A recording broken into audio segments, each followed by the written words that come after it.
Bienvenue tout le monde. Bonjour tout le monde. Bon, aujourd'hui on se retrouve. On va vous proposer un petit gâteau sympathique pour les goûter qui s'appelle la tarte de Santiago. Alors, je sais pas si ça vous parle. C'est un petit gâteau très moelleux à base d'œufs, de sucre et de poudre d'amande. Tout simplement, c'est très facile, c'est très vite fait. C'est génial. Et là, franchement, les gamins, ça c'est un truc qu'ils adorent. Ah ouais, toi t'adores. Et on commence par quoi pour faire la cuisine? La flemme. Alors, qu'est-ce qu'on a besoin, mon Kenny, pour notre recette du jour? Ça. Ça. Ça. Et ça, ça et ça. Oui. Dans la cuve du mélangeur, on a mis 5 blancs d'œufs. Et on a nos 5 jaunes ici. 250 g de sucre et 250 g de poudre d'amande. Et un moule à tarte. Donc c'est pas très épais, ça fait 2 cm d'épaisseur. Ça suffit amplement. On l'a légèrement beurré.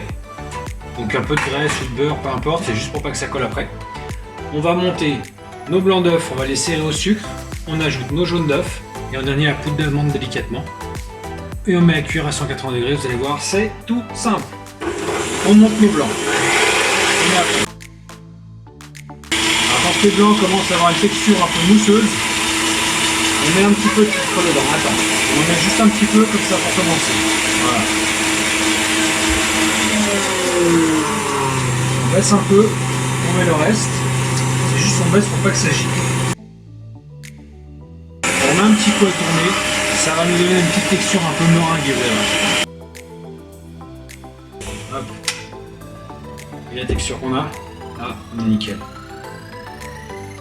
Des blancs serrés qui se tiennent super.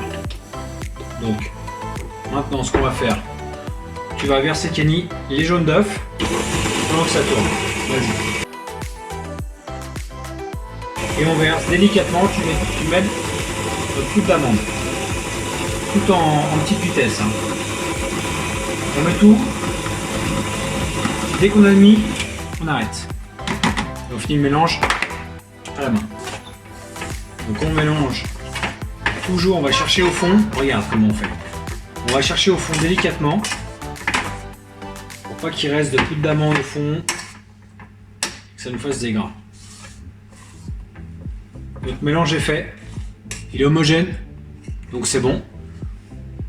On le met dans notre moule.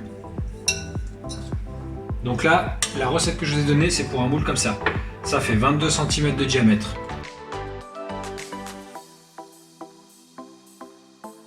Donc là, notre moule est garni.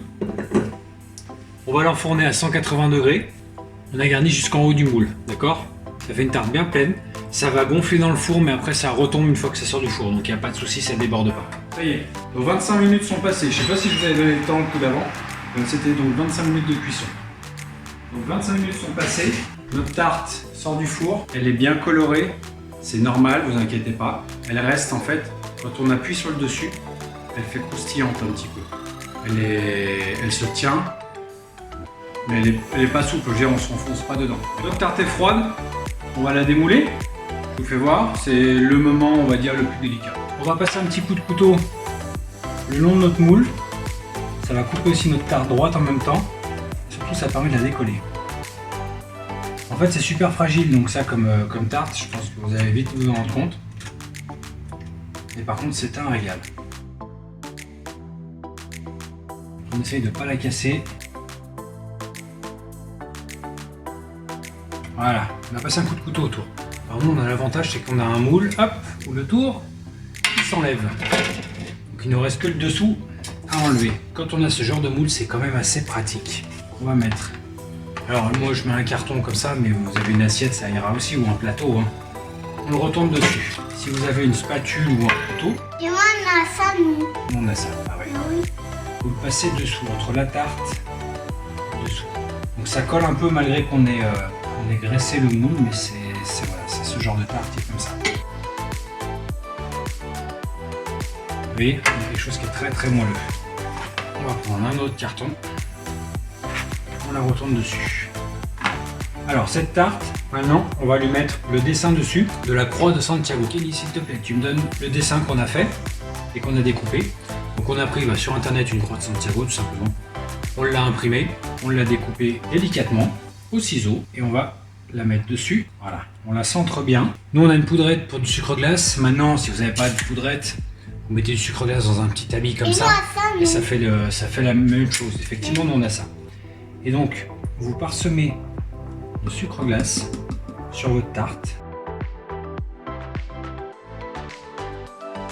Il y en a de partout, surtout autour de la croix, bien évidemment. Et avec une pointe de couteau, et ben on va délicatement enlever notre croix. Hop là. Voilà.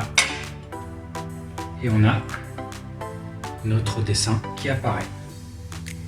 Donc si on en a un petit peu qui est tombé comme ça, voilà. Ça, on l'a enlevé trop vite. Et voilà, notre tarte. Bon, ça y est, mon Kenny? Oui. Notre tarte est prête. Hein? Elle est sympa? Oui. Bon, on va pouvoir la goûter. Oui, ça c'est. Hein? Ouais. Donc là, vous avez vu, c'est facile, c'est rapide. On a une tarte qui est très sympa. Alors assez fragile au niveau du tour, parce que c'est quand même un biscuit un peu d'amande, donc c'est vrai que ça reste assez friable.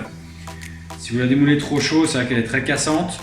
Il faut bien la laisser refroidir. Là, j'ai peut-être démoulé un petit peu trop chaud, c'est pour ça qu'elle est un petit peu fissurée. Mais bon, vous allez voir, les enfants, ils adorent ça. Vous allez adorer aussi. C'est vite fait. Donc, si vous avez aimé notre vidéo, vous la likez. Vous faites partager notre chaîne et puis vous abonnez. Hein? On compte sur vous.